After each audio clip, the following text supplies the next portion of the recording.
Introducing Dr. Imad Al-Haj, who will be our first speaker this afternoon. Dr. Imad Al-Haj is a professor with the Department of Electrical and Computer Engineering at the American University of Beirut. In 2014, he co-founded with two other professors in ECE, SOGO 360, the first startup to be incubated at AUB. Dr. Al-Haj is the past chair of the IEEE Lebanon section, a member of the World Economic Forum Expert Network, and an Abbott Program Evaluator. Dr. Al-Haj is recipient of the Teaching Excellence Award and the Kamal Salibi Academic Freedom Award at the American University of Beirut. His topic will be AI applications and limitations. Dr. Al-Haj, would you please come?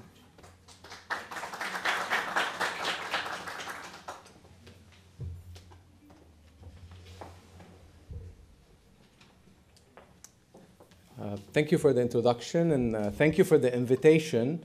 I'd like to start with a disclaimer. It is about predicting the future. So predicting the future is easy, getting it right is the hard part. And I start by this disclaimer because most of the presentations and the discussions around AI and robotics and IoT and so on include a lot of predictions. And so any prediction that I make today, it is probably not correct. So we'll focus on the facts that I will mention. And these are some of the interesting predictions that I found in history. And this is one about electricity. And by the way, you notice that these are by very smart individuals that are experts in the field that they're making a prediction in. This is from Thomas Edison. This is from Time magazine about remote shopping. We call it now online shopping. And this one in '95 about the internet, from the founder of 3Com, one of the biggest networking equipment companies in the world now. He's talking about the collapse of the internet. So with that start, I want to talk a bit about AI and what we do specifically in AI and the impact of AI that we foresee in the very short term, because I do not want to make any long-term predictions. And here what I'm talking about is simply the mathematical algorithms that we use to model complex functions and relationships. And these are really based on two things: data, and this is something that we focus on, but I also want to highlight it's the expert domain knowledge that is very important in many of the AI applications that we discuss and in some of the breakthroughs that we have. This is a bit of a timeline. Also, we've seen yesterday a lot of such images showing the progress of AI. This is one that is focused on AI beating humans in certain games and certain challenges. Although arguably some of the early ones are not technically AI, but anyway, they're computer-based. So we could see how that has progressed, and we could see in the last couple of years the very quick progress in AI and the advances that we have versus humans in very specialized domains, in this case, the gaming industry. And why we're talking about AI versus other discussions is because of the broad spectrum of applications. We've already seen a lot of applications. These are spanning from medical, education, finance, media and marketing, communications, robotics, and unfortunately, military. And this is one of the big concerns that the AI community has, is the military applications in AI. And there's a big push in the UN now to establish some guidelines on AI use in military applications and in weapons. And this is one of the big issues under discussions now. And why is it getting so much hype and so much discussion? It all comes down to the money. It is because of the market size. And again, this is a bit of a prediction here, so we have to question the numbers. But we know for a fact, because of the broad spectrum of applications, that there will be a big market that the AI would target. And that's why we see a lot of the industry getting into AI very seriously. However, AI is not only about AI. And I have a bit of a view here on the issue that AI is really getting a lot of credit for many other fields that are progressing just beyond AI. And many of the examples and discussions that we hear about the impact of AI and how it will change the world, it actually has to do more with autonomous vehicles, robotics, devices, vacuum cleaners at home, things like Alexa, cameras that have AI.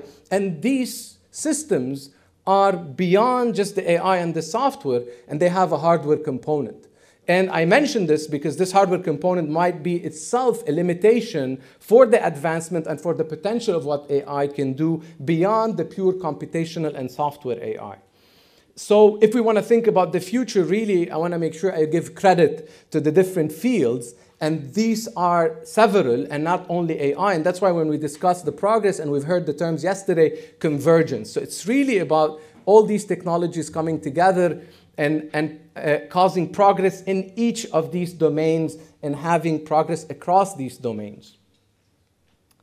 When it comes to the region and when it comes to Lebanon, actually there's some activity going on. And I distinguish here something that is very important, and in the region for us we have to recognize the difference between the adoption of AI and the development of AI. And this is a big distinction I always do when it comes to technology, because one is where we are on the receiving side, and the other is where we are in the control or in the driver's seat. And the distinction is between a government or an industry buying an AI software or a tool and using it versus us developing AI or robotics or IoT technology within the region. And I'm more excited about the latter impact. And the question of how could we make sure Lebanon and the region could be on the map of AI from a development perspective and not, as usual, just be on the receiving side of the technology, because there are many issues and limitations and concerns when we are just on the receiving side of the technology. And this is just a quick review that I did on some of the AI companies in the region, and you could see there is some sizable list. For the size of Lebanon, there is some activity when it comes to AI in different fields, in different diverse fields. Very close from here, a lot of them are actually in the Beirut Digital District.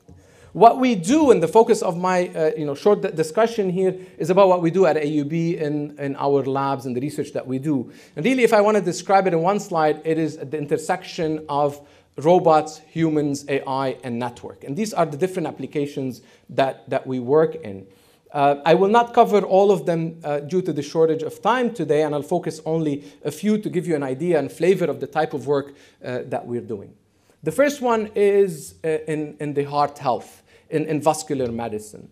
And what we're trying to do here is to do a few things, to see if we can develop AI that better assists doctor. And you'll see the trend that in most of the research that we do is where AI is being used as an assistive tool to whoever is using it and not as a replacement tool. And this is important for us to understand that for AI to replace us, it would take a very long time and a very deep understanding of the limitations and a very long experience for us to build trust in these systems.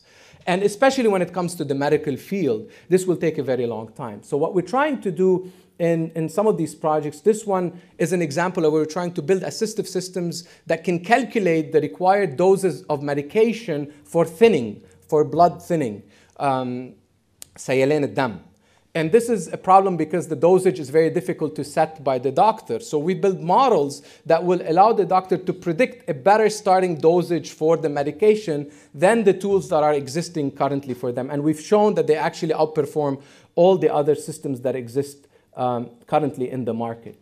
Another study that we've done with, also you've noticed most of these participants, by the way, are from Lebanon. So the data is even Lebanese data. And this is very important when it comes to AI and data-driven type of science, is that the data has to be local, because if we develop AI in the US for medical applications and apply it in Lebanon, we will have a very big problem, because there's inherently bias in the data. And this is something that we have to be concerned with. In these studies here, we're trying to see if we can do a better job at identifying who needs further tests. In this case, if you come into the ER and you have chest pain and they are suspecting that you have a heart attack or an incident, what type of test do they do, and do they send you to a test or not? And this question you would think would be easy because they'll take the easy way out. And this is what doctors do. However, when we take the easy way out and we subscribe additional tests, there are financial implications to that. So it's very important for us to do a better way of predicting who should do what type of tests. And we've seen through the models that we have, we actually outperform the two standard scores, the Morris and the Diamond-Forster, this DF.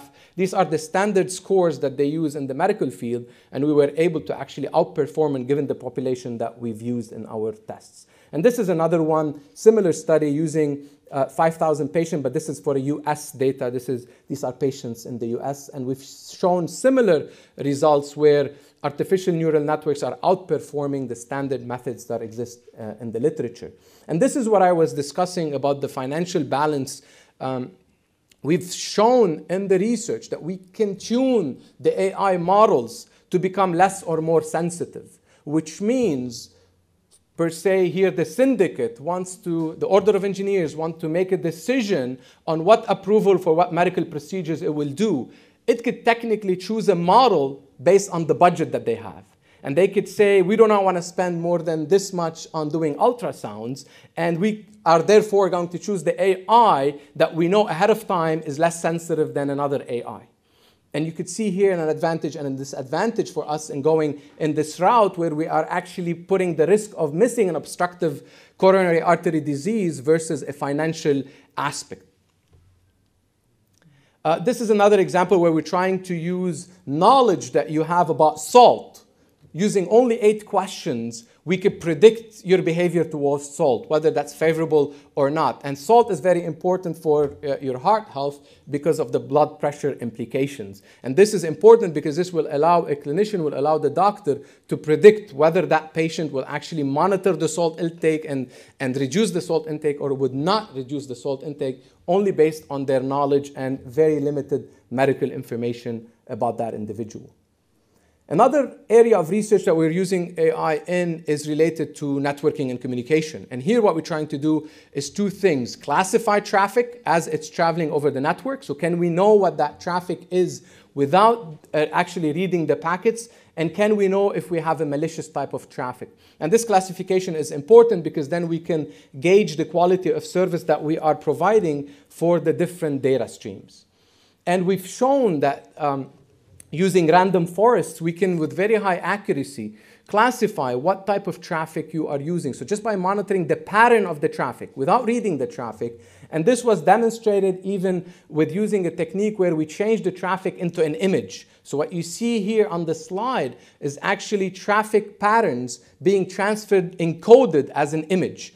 Because it turns out some of the deep networks, some of the CNN techniques out there do very well with images and not so well with other types of data. So we actually transform your traffic into an image, and therefore we have a better performance that outperforms the methods in the literature, even in traffic that is VPN'd or Tor'd, which means traffic that is encrypted or traffic that is intentionally being changed for you not to recognize what it is. Using AI, we could still know what that conversation is. We cannot know what the content of the conversation is, but we could know what type of traffic it is, just from looking at the patterns that we have in using these models. If we can show this video, please. This is another area that we're using AI in, and this is robotics.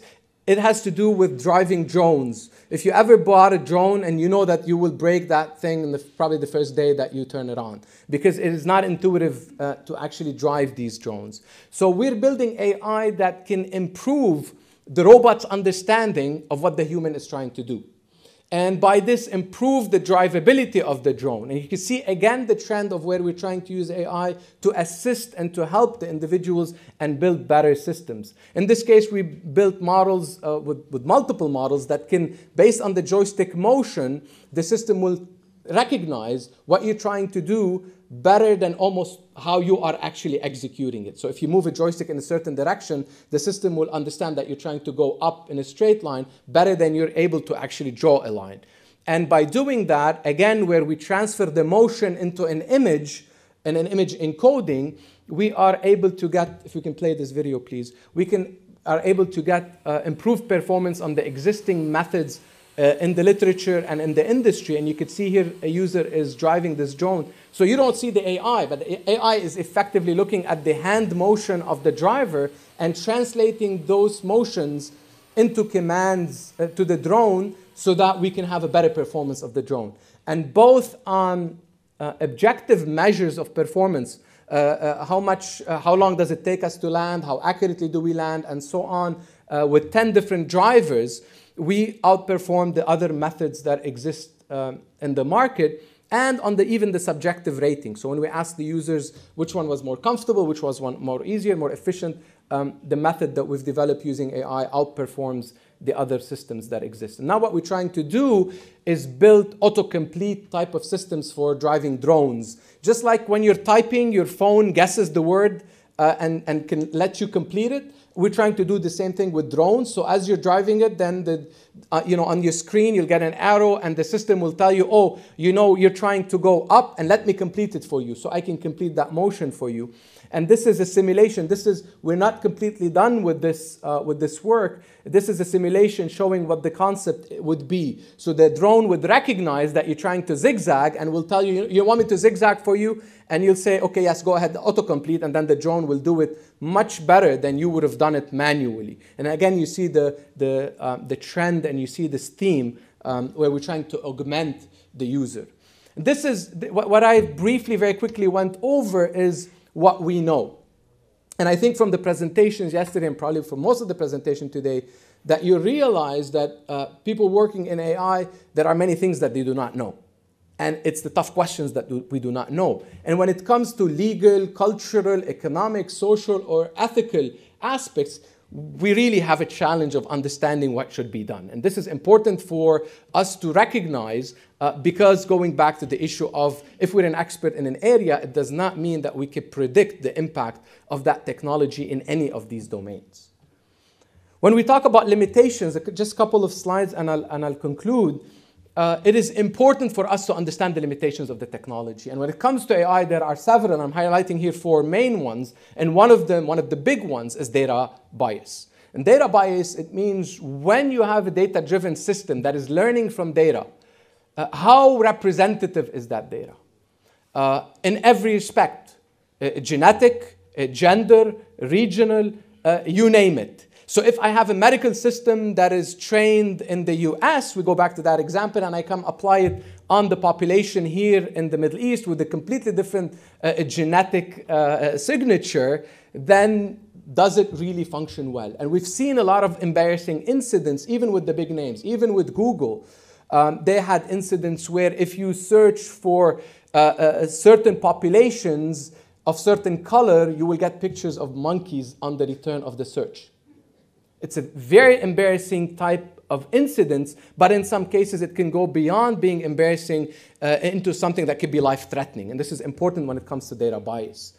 Provable. We have to also recognize that in most of the techniques of AI, we cannot prove that they will work well. We could statistically demonstrate that they will perform well because we've tried them on different samples, but we cannot analytically, in a closed form technique, as we traditionally do with engineering methods, prove and tell you why it's actually working.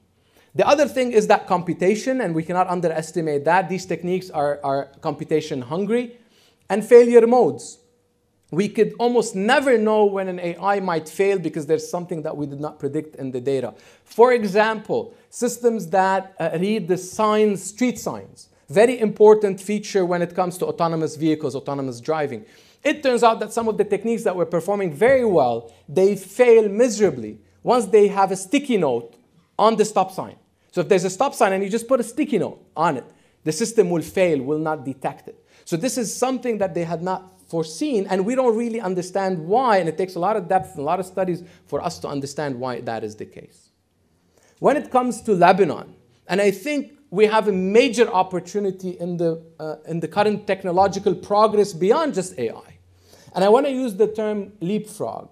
And I'm accused with the people that have seen my presentations, heard my presentation before, that I tend to be negative. So I'm trying to end on a positive note here.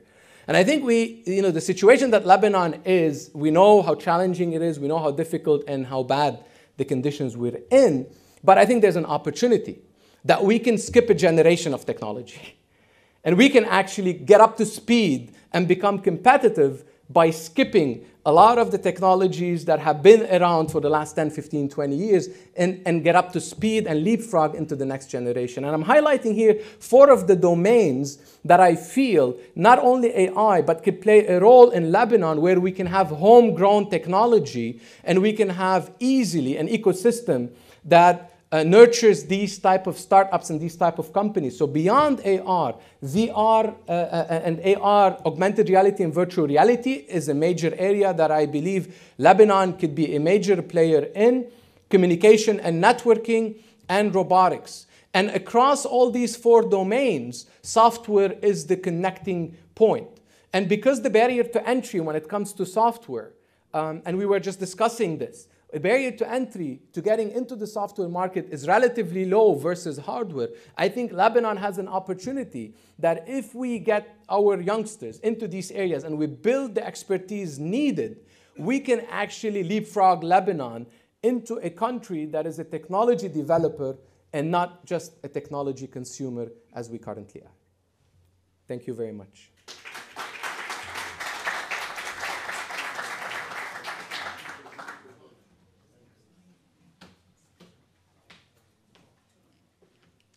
Thank you, Dr. Al-Haj, for a very interesting presentation that demystified AI to us. We got a better feel for what it means. And above all, it gave us some hope that real serious work in the AI is just happening a few kilometers away from here at the American University of Beirut, which is something very interesting and encouraging. And I like also to keep in mind this concept of leapfrogging, because it's very important for a country that has missed a lot of opportunities in development in certain areas. They don't have to go through the same steps that other countries have went through. They should leapfrog into the future technologies. I'm very pleased to present Dr. Shafiq Muqbil, who is also a member of the scientific committee at the OEA. Dr. Muqbil is a professor in the Department of Computer Engineering at the University of Balamand, where he has been since 2000. His research interest covers the domains of machine learning, stochastic modeling, signal and image processing, speech and speaker recognition, natural language processing, handwriting recognition, brain-computer interface, and the use of artificial intelligence in biomedical applications. Professor Muqbil has, to his credit, more than 100 publications and 2 patents, and is member of several scientific committees. He will be talking, the title of his presentation is Aristotle, The Philosophy of Mind and Machine Learning, The Falling Barriers. Dr. Muqbil.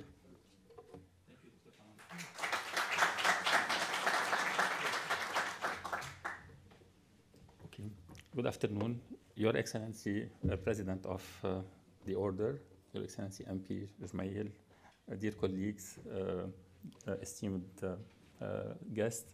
So I will be changing a little bit the tone. Will not talk a lot of technique today in my presentation. As you can see, it will be philosophy. Okay,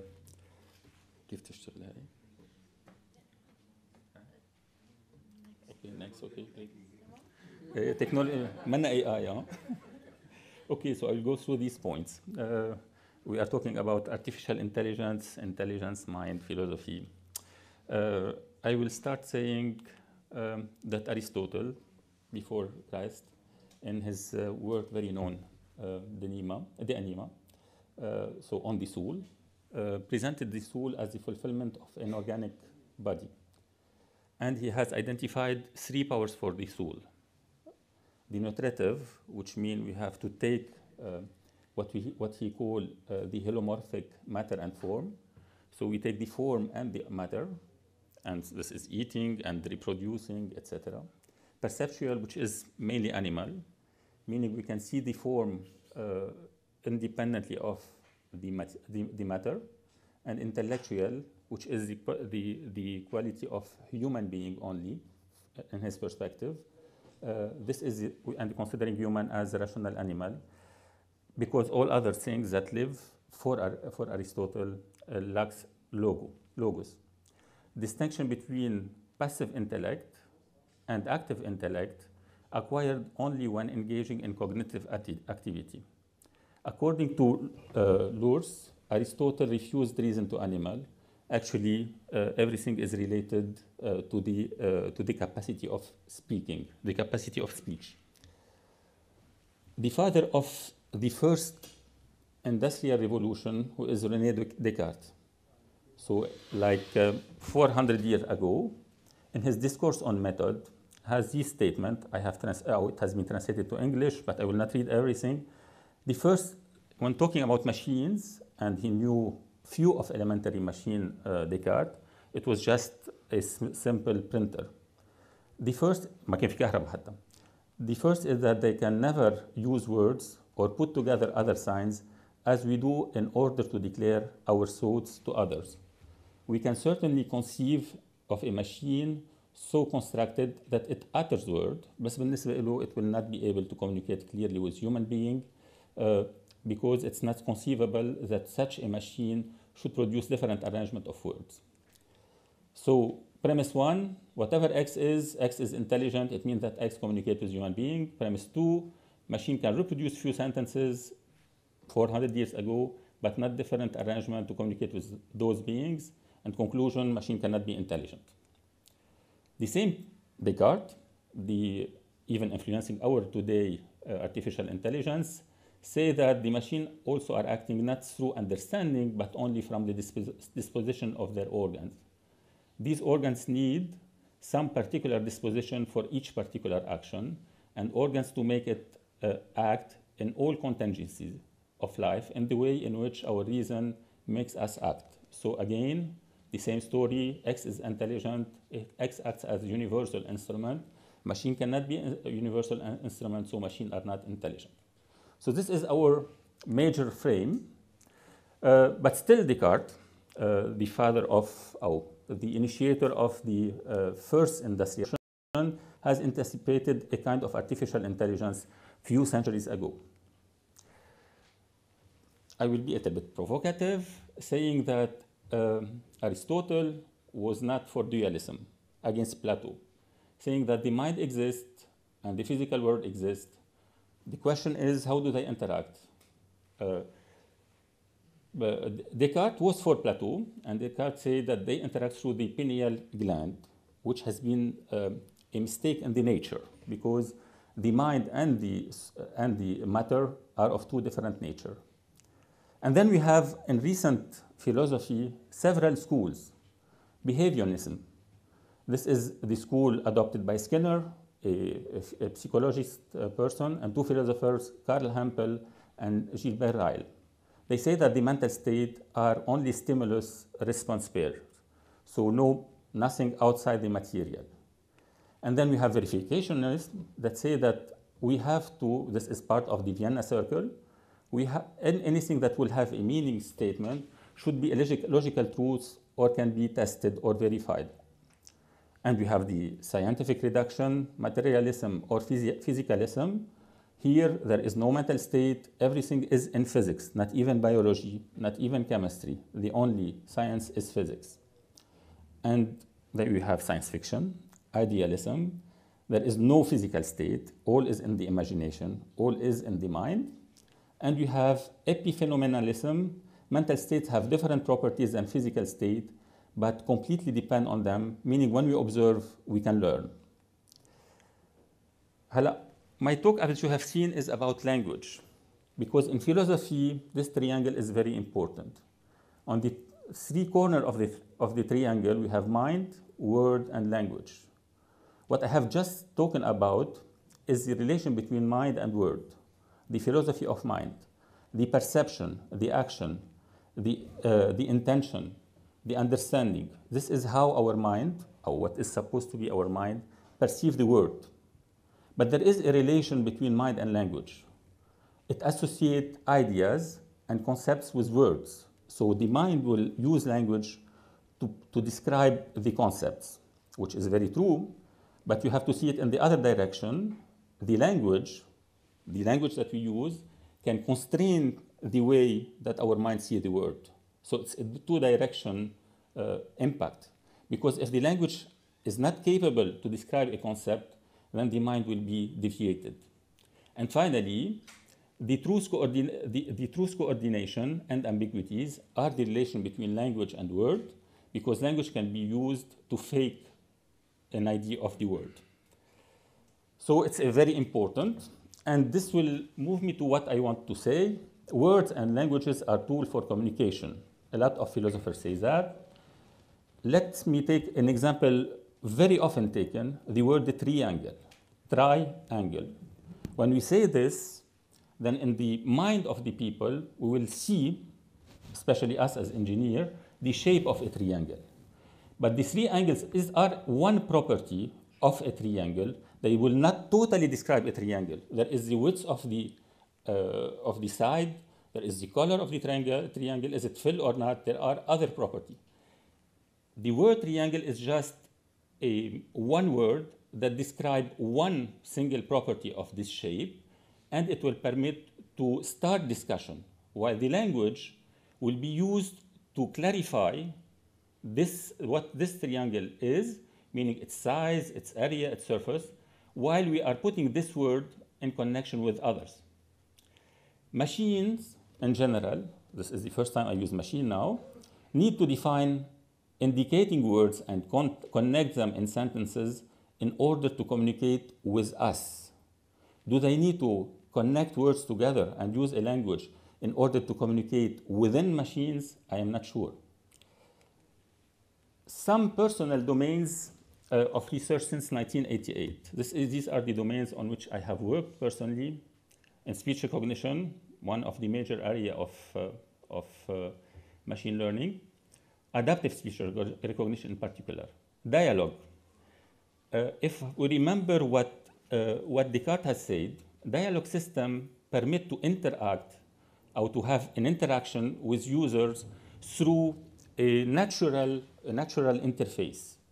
Let me take an example of reservation of a ticket, a train ticket or airline ticket. What we need to do the reservation is the originating town, the destination town, the date of travel, and a few other parameters. So, and then we will formulate a query to a database. If you want a natural dialogue system, what we need is we let the user, or the person connecting the machine, try to start a sentence. I would like to go from here to here. Then the sentence would see that there are lacking elements at the machine, and then the machine would say, at what date, sir? And the way the machine will say at what date is not necessarily deterministic. So it can be totally random. Sometimes it will say at what date, and for another communication, would you like to go between this date and that date? This is totally possible. And this will give the possibility to the machine to really communicate with users. Indexing, I think we were from the earlier people that we have done, that have used self-organizing map, to create a map of different documents and to extract the meanings that exist in different documents. The meanings machine-wide, not human-wide. Multimodal speaker recognition, machine translation, handwriting recognition, where we have probably one of the best worldwide systems. We are able to recognize, and here I am responding to some what has been said about machine learning.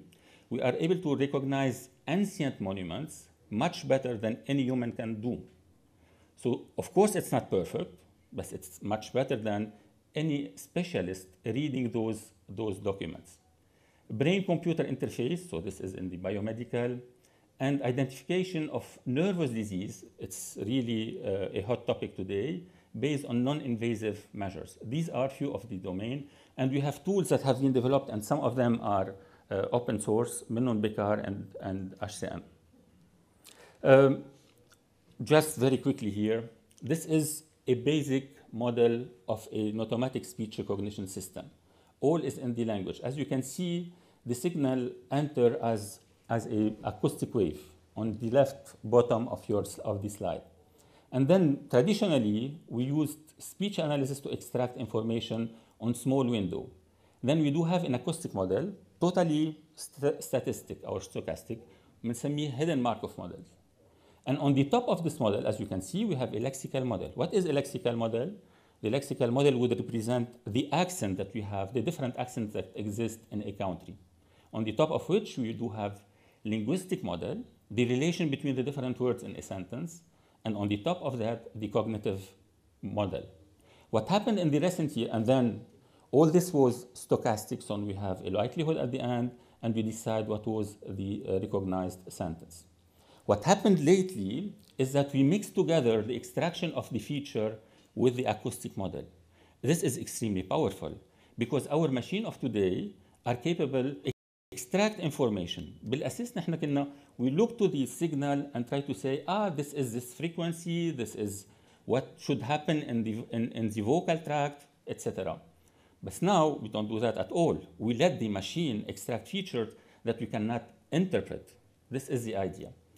And then we can combine with other machines. We do have machines that permit to detect accent. So while a person is speaking, we can say, this person is from the north. Or this person replaced the with an A. And then this will impact the lexical model and lead to better result. And we can also detect the topic. We are talking here about artificial intelligence. So this will reduce the vocabulary and will facilitate the recognition. And then we have the cognitive, where we can detect the domain of interest, which will reduce all the other aspects. Our machines today, the machines that we are talking about since yesterday, or since a few months, thanks to Wissam, our machines and our president are stimulus response based. Why? Because most of them use neural networks, and neural networks is about stimulus and response. So they satisfy the behaviorism that I have just presented at the beginning. They use training, validation, and test sets. So they are verificationism. We measure the quality of what we learn, or what the machine learns. They are data-driven. So here we can say data-driven, meaning usually data are collected using physical sensors. So they are scientific. We satisfy the scientific reduction. However, they do not provide a description of what is learned in human language.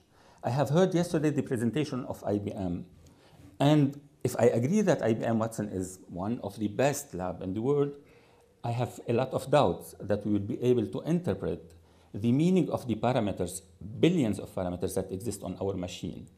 The representation, the internal representation of our machine of what they have observed will always remain internal. To give you an idea, it is equivalent to brain imaging. When we do brain imaging or RMI, we see zones on the surface of the brain, let's say. And these zones, when they are active, we say, probably this person is speaking. But it is really fuzzy. This is, in my perspective, the maximum that we can do when we will observe what's going on inside the machine. But in its own machine language, yes, we have here an epiphenomenalism, meaning that in its own language, the machine understands the phenomenon that are going on. What are the falling barriers today? We have observed just before, Imad was talking about a lot of application. I can see at least two important, but even more, between memory and intelligence, because we are saying data-driven. Quality of the machine outcomes depend first and at most. ما حدا يصدق إنه جوجل لأنه عنده أحسن algorithm has the best machine translation. I do not believe a second in that. Google has the best machine translation because Google has the maximum amount of data. These algorithms are data-driven. Like Newton has observed the falling apple to understand physical phenomenon. The same for the machine. So the data are important, and therefore we are memory. Memory is the most important thing. Is this not also how human beings learn? Yes, we learn from data. We learn from observation, trial and error. We don't learn just by conceptualizing. And the other barrier that is falling today, and we have witnessed it the previous today, the barriers between disciplines. The same machine, same structure are applied in biomedical, in languages, in every domain, single domain.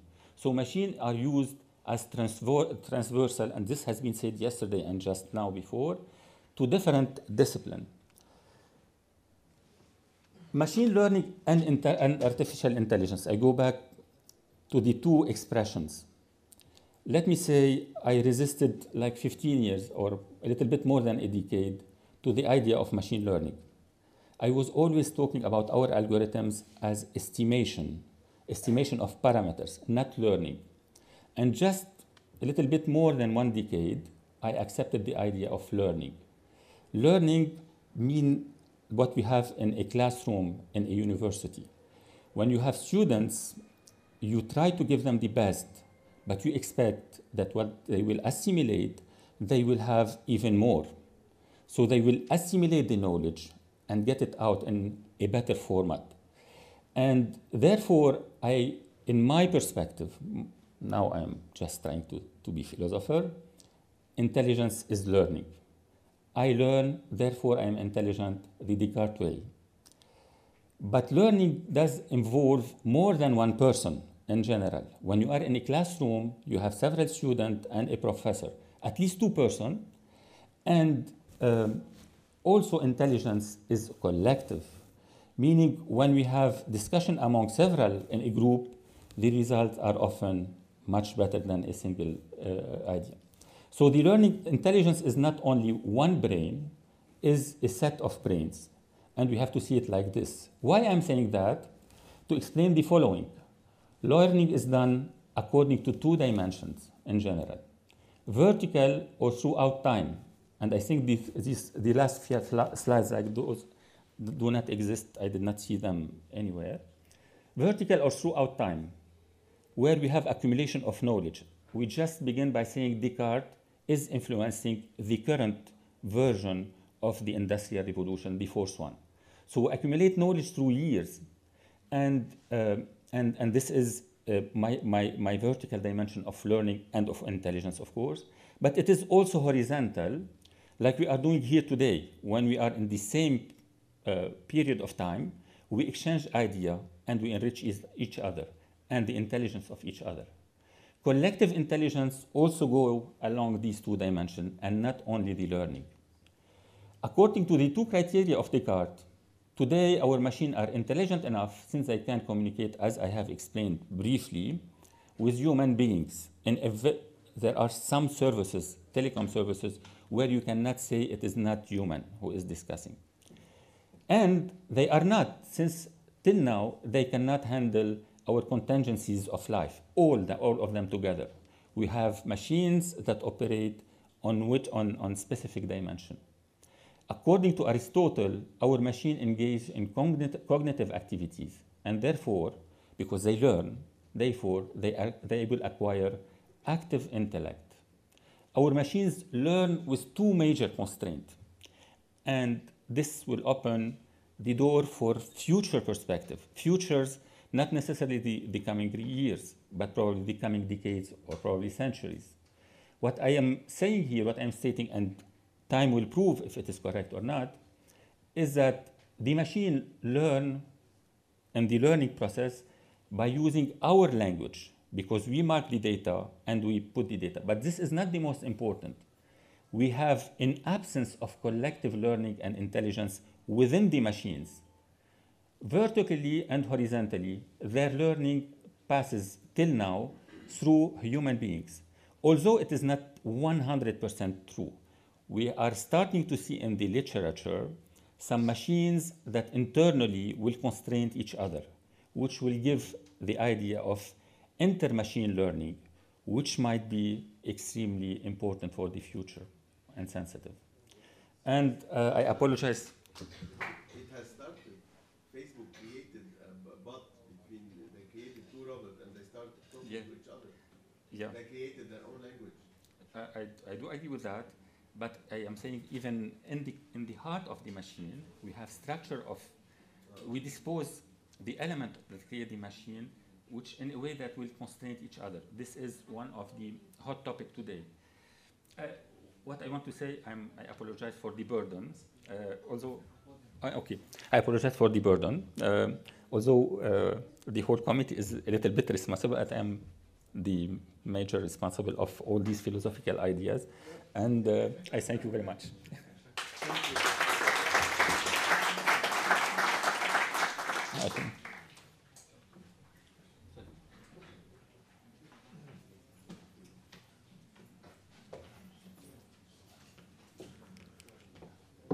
Thank you, Dr. Bill, for taking us through the ages from Aristotle to nowadays, explaining how human beings are developing their thinking and creating artificial intelligence in a process that I would call reverse engineering of the human mind, really. We are looking how the human mind really acts and improve and try to learn from it. I want to introduce Mr. Joe Teckley. Dr. Teckley is an assistant professor in the ECE department and interim assistant dean of the School of Engineering at the Lebanese American University, LAU. He holds a PhD in computer science from the University of Bourgogne in 2009, and he was awarded the highest honors.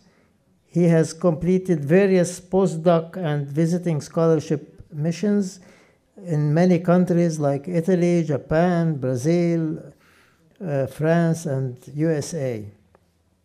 His research covers XML and semi-structured data, multimedia data semantics, data mining, and information retrieval, and has more than 50 publications in prestigious international journals and conferences. He is currently serving the vice chair of the ACM SIGAP French chapter.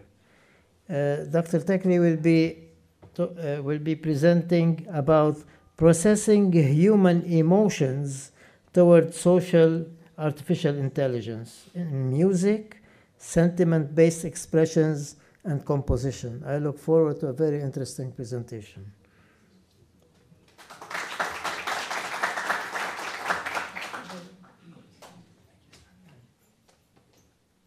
Good afternoon. Thank you for coming. Thank you for having me, Dr. Scaff specifically, and and Mr. Nahas. Thank you.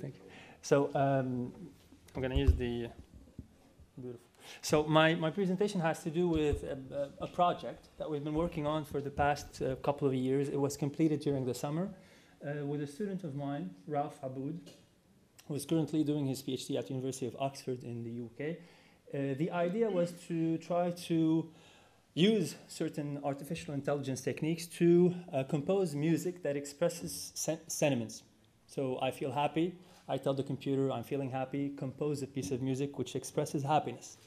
And it composes as if it is its own Mozart or Beethoven. Okay, so how do we go from music, which is artistic, some people say that it's mathematical, to expressing feelings and emotions, which is something that is human.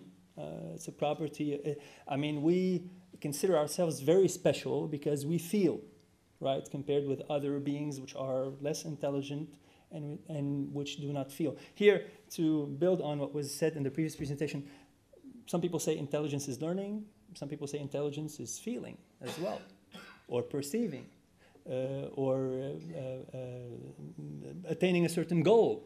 There are different aspects to intelligence. Here I'm going to talk about it in terms of feeling and allowing a computer system to learn the feelings and to learn to express feelings or understand feelings the way we humans understand them or perceive them. So I can barely see the slides, but we'll try to. So there are a lot of techniques which have been developed, or a lot of approaches have been developed to perform music composition. Can I have a mic so that I can move next to because I can't see the slides? Please? Yeah. Please. Thank you. Okay. Any mic would work. I'm sorry.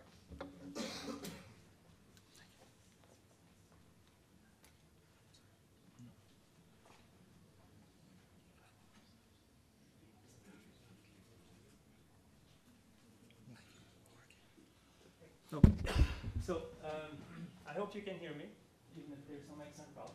So traditionally, the earliest approach to compose music automatically, like having a computer or an algorithm, a process, compose music, was thought up by Mozart, the Mozart, right? It was based on a very simple mathematical procedure. He threw a pair of dice, and then he did some computations, and then he translated those computations to notes of music, and then he thought, okay, we can compose music that way. Okay? Then with the advent of computer systems, there were different kinds of approaches to compose music, to have a machine compose music, a computer compose music. Most of them, the basic ones, were translation-based models where we, for example, take any kind of an input, a sentence, an image, and we try to associate, for example, every character to a note or every pixel color to a note. And then we play them, and then we get a piece of music. So if you do the translation properly, you get some interesting music. Other approaches were mathematical, where we translate numbers into music. If some of you know music, they know that it's very I mean, you have to be good in math to be good in music. A lot of engineers are very good in music because they know math. It's very mathematical in its structure. So we can translate mathematical numbers, patterns, into music. Other approaches also more recent approaches went into learning. Let us apply some learning to try to compose music. I'm going to see how composer number 1 composes, how composer number 2 composes, and then I'm going to learn from them and try to compose accordingly. Produce pieces which are similar to existing pieces by learning. Right? And there are approaches which follow what we call the evolutionary computation approach of doing things, genetic algorithms. So something similar to what we see in nature. Genes, they cross, beings mate, they have sex, so their genes cross, and then they mutate, and they produce new genes. And then after a certain number of iterations, we get more interesting genes. So why not do that with music? Why not start with pieces of music which are basic, then we cross them, then we mutate them, then we have them do the same thing hundreds of thousands of times, and then we see what we get, right? This is another approach. Now, all of these are interesting, but very few people have tried to compose music that expresses sentiments.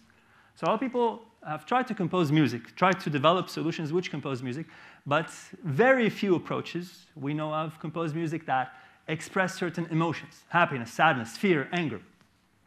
And we know from I'm a musician also. I'm an engineer and a musician. I know that people, when they compose music, they compose their music to express something. They are not composing music for the sake of composing the music. They do it to express some feeling, some emotion, right? Either independently or expressing, for example, an emotion tied to a movie theme or to a game or to anything, any stimulus. So there was this gap. We felt there was this gap between the composition. These solutions are composing, but mathematically, there's no linkage with emotion. So we wanted to create that linkage. And the existing solutions are a little basic in terms of the music they compose. You can tell very easily that it's synthetic music. When you listen to it, you can tell it's synthetic. It's not real. And we wanted to do something which is more real, closer to what humans do. So that was the motivation. How to do it? We tried to combine two paradigms. The machine learning paradigm, to learn sentiments or emotions. So we thought, OK, a computer will need to compose music that expresses emotions. First thing it needs to do is learn what emotions are. If a computer listens to a sad piece of music, can it tell that it's a sad piece of music? Can it identify the sadness in that piece? If it listens to a piece of music and in that there's 80% happiness, 20% anger, 5% fear, can it identify those? The way humans perceive things. This was the first challenge which we targeted with the sentiment learner, so with the machine learner. And then there was the component to compose. And the component to compose, we went with one of the most powerful paradigms used in that area, which is an evolutionary computational process, so a genetic algorithm. But I'm going to go through that a little later. At the selection of the best pieces that will survive till the end, remember, we take pieces, we have them cross, they mate, they have sex together, and then they mutate, and then they have offspring, and those offspring will have their own offspring, and we will continue doing that 100,000 times or so. We will select the offspring who will survive based on their sentiment expressiveness. So the pieces that we are producing that express sentiments which are closer to the human's perception of the emotion will survive. I'll go through that in a little more detail later. Now, to learn sentence, if I'm going to do the sentiment learner properly, if I want the computer to learn how to identify emotions, I need some features. I need to translate some of the low-level features that describe music into sentiment features. So we went with a bunch of features that we felt, we surveyed the literature, of course, and we did some tests, and we went with some of the features that we felt are most expressive in terms of translating them to emotions. What we wanted to do was go from low-level music features, notes, chords, tempo, frequency, amplitude, pitch. We wanted to go from those to happiness, sadness, anger. What kind of a combination of those low-level features produce which sentiments or emotions? So that was the first challenge. Then, once we have those features, we gathered a bunch of musical pieces. We used music for those of you who know computer music, the MIDI format. It's a format of music which is processed by computer systems. So we collected around 120 pieces of MIDI pieces of music, having certain properties with the help of musicians and composers other than ourselves. I'm a musician, Ralph is a musician, but we also sought the help of others because we wanted the study to be as fair and as calibrated as possible. So we collected those pieces of music, and then I'm going to show you the link, which is online. You can participate yourselves. We published the data online, and we asked participants, our own students, our colleagues, to listen to the music and tell us what they feel. So I encourage you to go online and check out the pieces that we have. And you simply, from a scale from 1 to 10, you tell us, OK, this much happiness, this much sadness, this much fear, this much anger. We collected all that feedback from all of these participants. And we used that data to train. We were talking about with Imad and with our previous colleague, the learning aspect. So we trained our sentiment learner to infer emotions from the music, given those training data. I have the pieces with the humans' scores. We took the low-level features from the pieces, and then we did the matching between the low-level features and the sentiment scores using the machine learner. OK?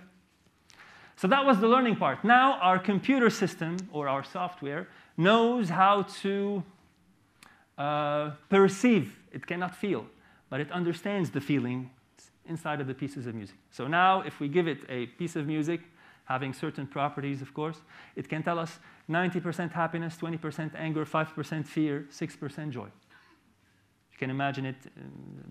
It works something like that. The next challenge was to compose. OK, now I have something which tells me these are the sentiments in my pieces of music. How can I compose a piece of music which expresses some sentiments that I want to express? Right? So we went with a genetic process. We defined a structure for a piece of music. What is a piece of music in our genetic process? So it's a bunch of chords. For those of you who don't know music, a chord is a sequence of a couple of notes which sound good together. And every chord has its own structure. And that guy will be what we call the individual. This is a technical term in genetic algorithms or in evolutionary computation. It's the individual. And we started with very basic individuals. Like we started with 2 or 3 notes being one individual. In other words, we started with one chord as one individual. Every chord, every 2, 3 notes are constituted a single individual. And these guys, we started matching, mutating, selecting offspring, matching, mutating, selecting offspring, matching, mutating, selecting offspring, and they got bigger and bigger. So we built the compositions as if we were a human being. I mean, the software builds the composition as if it were a human being. It doesn't take a big piece. The existing solutions, which are based on genetic algorithms, they take one big piece, one other big piece, and then they play with them to produce another big piece. We didn't want to do that, because this is not how humans compose. A human composer starts composing note by note.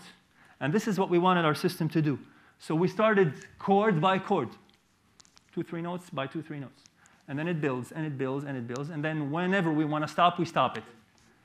It can continue building pieces which are as big as we want, right? But we limited our pieces to about a minute, 2 minutes for the time being, because creating bigger pieces has other challenges.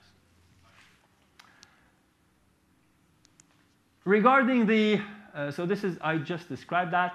Something that is important to mention, which is after the genetic composer is building the pieces, it gets to a certain point where it has to, when going from one population to another, selecting the best pieces to survive, it has to do some selection. And for the selection, I mentioned earlier that we want to select the pieces which are most expressive in terms of sentiments. They are the closest to what we judge in terms of sentiments. But we also went with another feature, which is variation or variability. We wanted to produce pieces which are as different from each other as possible. We didn't want the composer to repeat itself. This is a problem which human composers face. They tend to repeat themselves sometimes. So we tried to add this feature into this system after discussing things with real composers to make sure that it composes pieces which are as different from each other as possible. And I'm going to show you some samples. We're going to play some samples, and you will see that, that they are different, right? Regarding the composition process, I'm going to skip some slides just to gain time. Regarding the variations or the mutations that we allow, we went with a bunch of classical, we call them mutation operators. Actually, they are operators which are used to make pieces sound better, right? Like try. If you have two notes, instead of playing them together, you can apply a try. We call it a try on them, so that you fluctuate between them. Another mutation operator would be staccato, playing the notes hard. Versus. There are different ways of playing the same notes. We implemented some of these guys and let them loose. Let the system choose what to combine with what, based on the feelings that we want to express. You will see, when we tell it anger, it automatically learned that anger correlates with staccato. Whereas when we say love, happiness, it tends to go smoother. We didn't tell it that. We gave it these, we taught it some pieces, and then it started combining things on its own. Right? I'm going to skip that, because we discussed it. Experiments. OK, before we start with the experiments, can we do a demo, Tharwat? Yes, yes. So let's start with piece 1 and piece 2. Before you play it, Tharwat, give me a second. I'm gonna make you listen to two pieces of music. The first is a synthetic piece. So the software created it. And the second is a real piece, right? So that you see the difference between real and synthetic. We are still, there's still some work to do. So let's play piece 1, please, Tharwat.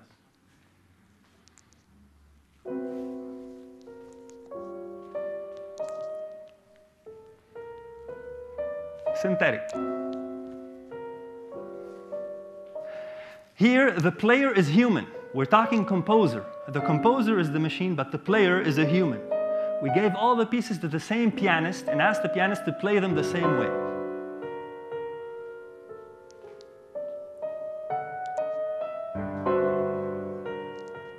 OK, Tharwat, stop. So the composer composed the pieces. A pianist was playing, just to make sure that we're not confusing things.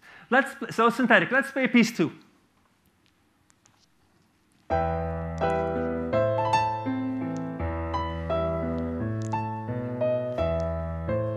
Just naturally. Sounds a lot better.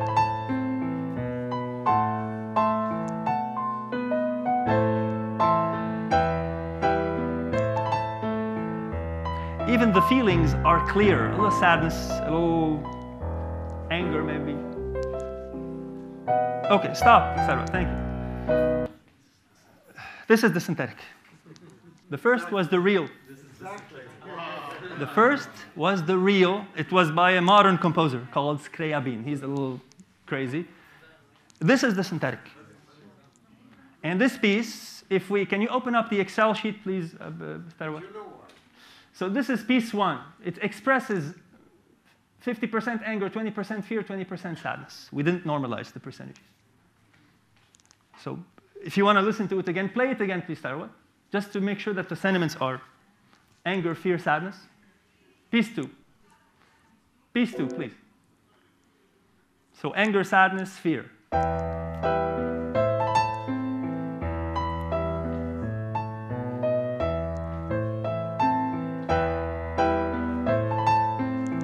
Okay, stop. Sarwat, stop, please. Let's play. I'm sorry, I'm confusing you. I'm sorry. But let's open up the Excel sheet 1 second, please.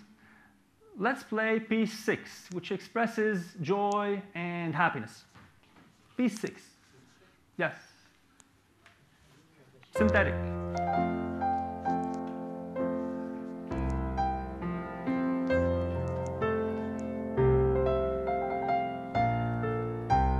A little surprise.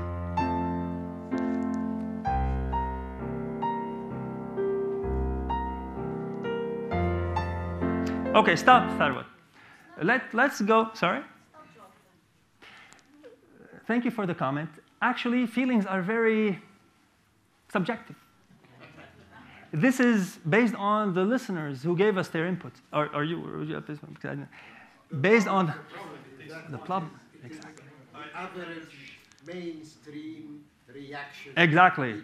Exactly. While when you have a real composer, he creates with his own feeling, which is sometimes different from the average mean. Exactly. Exactly. Exactly. This is why Scriabin, the first guy, he was composing something which is ludicrous. Right? But I didn't understand. You said the first music was synthetic composer, but No, then you said it's. I was lying. I was tricking you. Oh, okay. I was lying. The first is the real. The second is the synthetic. I was lying. How can we believe you now? They are available online. You can check them out. Everything is published online. Yes. Exactly. We didn't go through that yet. We didn't go through the different styles of music, which is another thing, which can also be dealt through with a system similar to ours. But instead of training it to learn sentiments or emotions, you train it to learn styles and replicate the styles. But the problem is that a composer needs to be like Scriabin. He needs to make something new. The computer cannot make something new. He repeats what it was. Not necessarily, because we're not using a learner only. We're using an evolutionary composer, a genetic algorithm, which is composing from scratch. It's not replicating. This is the trick. It's not replicating what Replicating the style. it's trying the learning Creating what the majority of people like. in terms of emotions. This is Within that envelope. Yeah. So it's learning the emotions, but the composition is a composition which is every one of us is different. But the music is not about majority. I'm gonna. Einstein's theory of relativity only knows few people in the world, but it's a great theory. Exactly. Exactly. Schoenberg, nobody can maybe listen here. Schoenberg. exactly. And this is Exactly. Exactly. This is why human being is different from machines. Because it can say no, while the machine cannot say. One day it will. To clarify something, just to clarify something. The machine can beat the car. Can I answer your question? To clarify something, it is not learning how to compose. It is learning how to understand sentiments in the music. That's the learner. The composer is something else altogether. The composer is a genetic composer. I'm going to give you an example of how it works. We all are the result of genetic computation. We are born, each and every one of us is born different because of genetic mutations, because of the genetic process, the crossing, the mating. That's how it composes. This is why every piece is different. But when selecting the pieces that will survive, in other words, if I were to select who among my children will survive, I will select the children which express emotions the way I understand the emotions. This is how it does its selection. But the learning has nothing to do with the composition. The learning has to do with the sentiments, understanding the sentiments.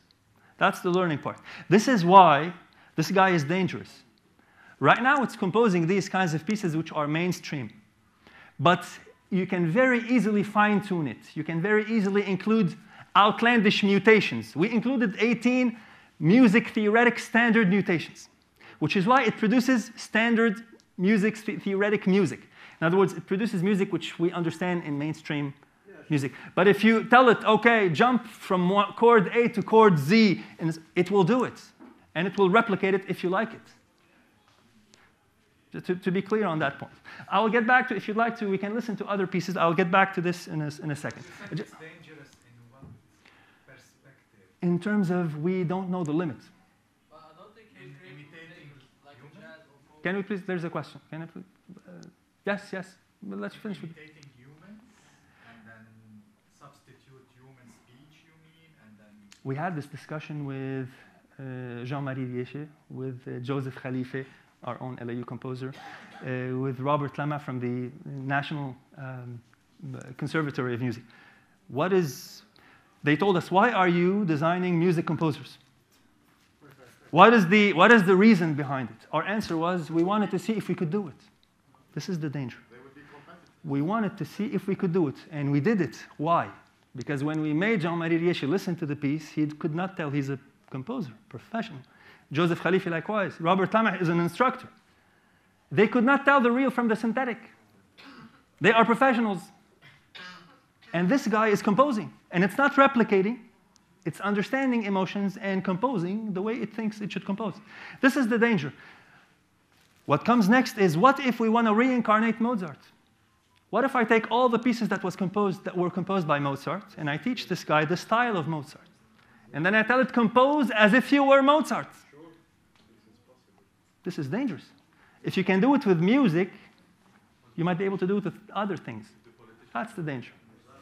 Yes? Yeah, but I'm still saying that we are limited to imitating the humans. Not really. This is what I'm, not necessarily. This is what I'm saying. The composition is not learning. It's not learning based. The composition is an evolutionary computational process, which can come up with, this is by definition how evolution works. It comes up with new things, unexpected things, that you did not intend it, that you did not intend to happen or be created. That happened with you? Sorry? That happened with you, there is a new style, we can... It's composing. We didn't teach it how to compose. It's composing on its own. It's composing on its own. We didn't tell it to compose in that style. This is its own style. But even if We have started discussion that's very Dr. Tekli, I think We're good in time? yeah, we'll have the chance for questions and answers during the panel discussion. Thank you very Thank much you. for a very interesting. Actually, while Dr. Tekli was presenting, I remember a very short scene from Amadeus when Salieri was listening to very first compositions by Mozart, and he kept saying, too many notes, too many notes. And I think if he comes Salieri now, and he probably have the same kind of comment. We will have a break for 15 minutes, please, and then we will go to session 4. Thank you.